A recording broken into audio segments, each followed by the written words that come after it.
गोविंद जय जय गोपाल जय जय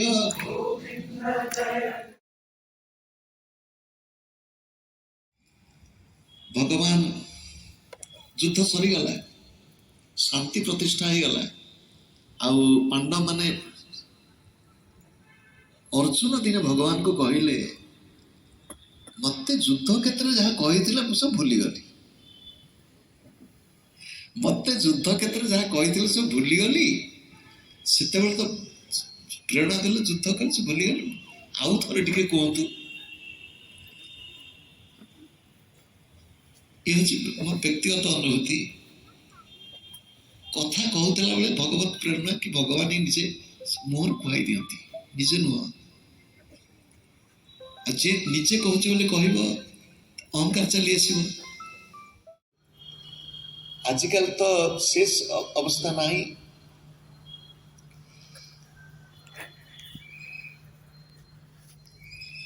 केत कहती भगवत गीता हूँ ज्ञान आ केत कहती ज्ञान हो गल सब हो गला स्मृता हृदय से भी अच्छी स्नेह प्रेम विनय सेवा परोपकार कंठ चक्र रे विशुद्ध चक्र रे धार्मिक जीवन बौद्धिक जीवन मंदिर जीवा जप करिवा पूजा करिवा विशुद्ध चक्र आज्ञा चक्र एकाग्रतार स्थान सहस्रार चक्र होची मुक्ति द्वार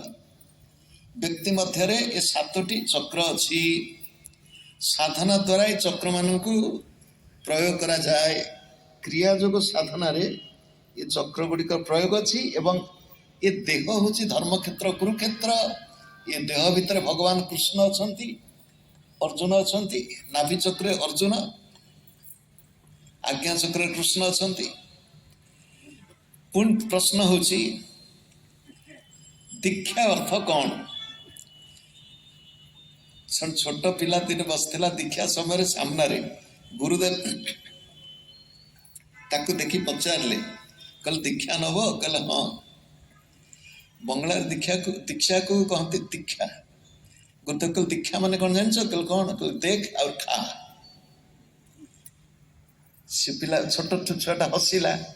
कल सामने कौन देखुचु कल संदेश गोटे थिला थाली रे संदेश कल देख और खा से सत को सत से संदेश नेल खाइला कौन कल तो दीक्षा हो गला जा उठ देखा खाइबा हूँ दीक्षा अर्थात निज भितर जे लुचिचंती तांको देखिबा अनुभव करिबा तांको सहित एक हो जिबार प्रक्रिया हूँ दीक्षा क्रिया जोग दीक्षा नहीं एबे अभ्यास करि पारु नाही पुनश्च अभ्यास कर एक मत बड़ दुख लगुचे तब प्रश्न पढ़ी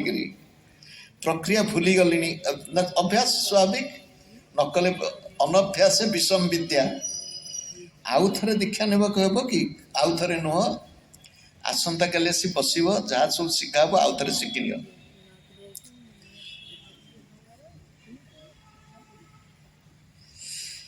आज जहाँ आलोचना है ताकू क्यों पुस्तक पढ़ले मिल को पुस्तक मत गिलीदब कौन ताहा को अन्न खुआ जाए जहाँ को मनीष खाए और जी मनीष को खाए जहाँ को व्यक्ति खाए प्राणी खाए और जी प्राणी को खाए कह आमे तो अन्न पाइलु आमको केमती अन्न खाऊची अद्यते अतिच भूतानाम भूत मान को भक्षण करे अन्न पहुँचले कि इटी पहुँचले से महाप्रसाद तुम मुख दे प्रवेश कले एवं तार अंतिम परिणति कौटी ये जो तलू को नवा काम हूँ अपान अप अधो गच्छन्ति अपान